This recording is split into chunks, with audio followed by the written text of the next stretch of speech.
بسم اللہ الرحمن الرحیم الحمد للہ رب العالمین والصلاة والسلام علی اشرف الانبیاء والمرسلین وعلی آلہ الطیبین الطاہرین المعصومین المظلومین اما بعد فقد قال اللہ سبحانہ وتعالی فی کتابہ المجید وفرقانہ الحمید وقولہ الحق وهو اصدق الصادقین اعوذ باللہ من الشیطان اللعین الرجیم ان الذين لا يرجون لقاءنا ورضوا بالحياة الدنيا واطمأنوا بها والذين هم عن آياتنا غافلون صدق الله العلي العظيم سلام علیکم ورحمۃ اللہ وبرکاتہ۔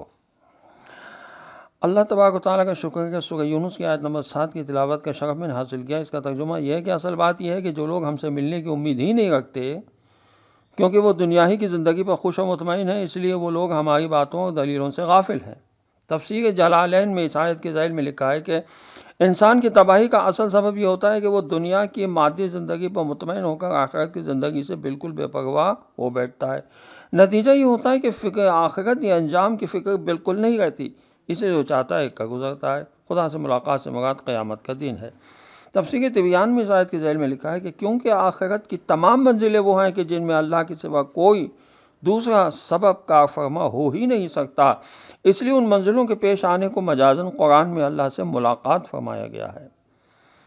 تفسیر روح البیان میں لکھا ہے کہ لیکن عرفا کے نزدیک قیامت کے دن ہر شخص بالکل اسی طرح محسوس کرے گا کہ وہ خدا سے ملاقات کر رہا ہے اور خدا سے ہم کلام ہے۔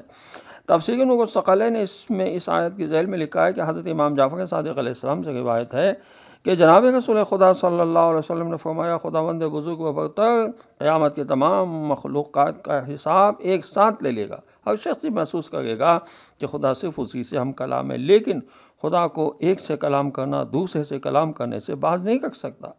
ہزاروں سال سے انسان کے رویے کا تجربہ گواہ ہے کہ جو لوگ خدا کے سامنے اپنے کو جواب دہ نہیں سمجھتے، ان کے نزدیک زندگی کی کامیابی اور ناکامیابی کا معیار صرف یہ ہوتا ہے کہ جو آدمی مال و دولت، شہرت و عزت، طاقت، عورت اور کرسی حاصل کر لیتا ہے، خواہ وہ کسی طرح بھی حاصل کر لے، وہی کامیاب ہوتا ہے۔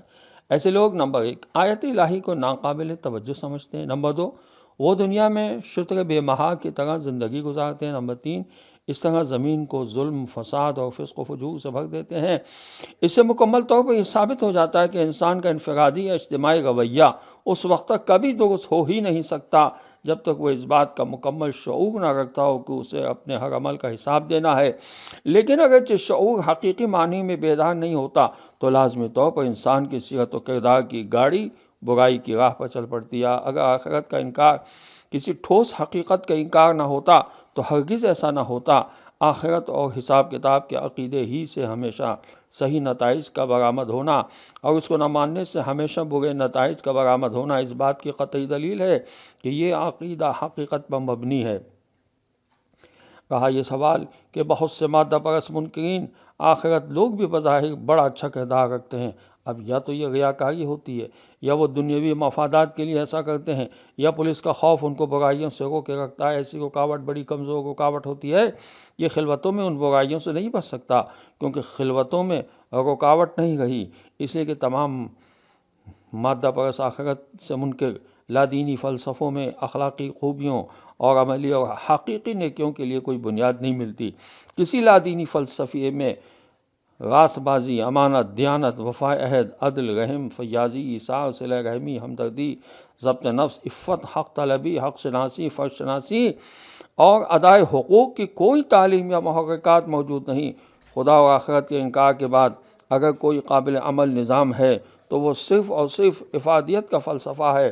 باقی تمام اخلاقی فلسفے فرضی اور کتابی ہیں، اس میں کوئی عملی نہیں۔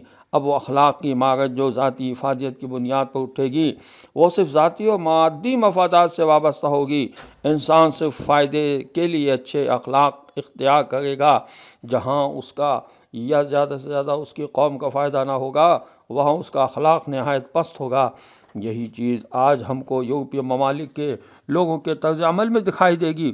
وہ اپنے قوم سے تو کسی حد تک اچھا سلوک کریں گے لیکن باقی ساری دنیا کو اپنے مفادات کے مطابق استعمال کرتے ہیں کیونکہ وہ لوگ مستقل اور حقیقی اخلاقی قدروں کے قابل نہیں ہیں۔ یہ تفہیم القرآن میں لکھا تھا علامہ مودودی صاحب نے۔ وآخر دعوانا الحمد للہ رب العالمین۔ السلام علیکم ورحمۃ اللہ وبرکاتہ۔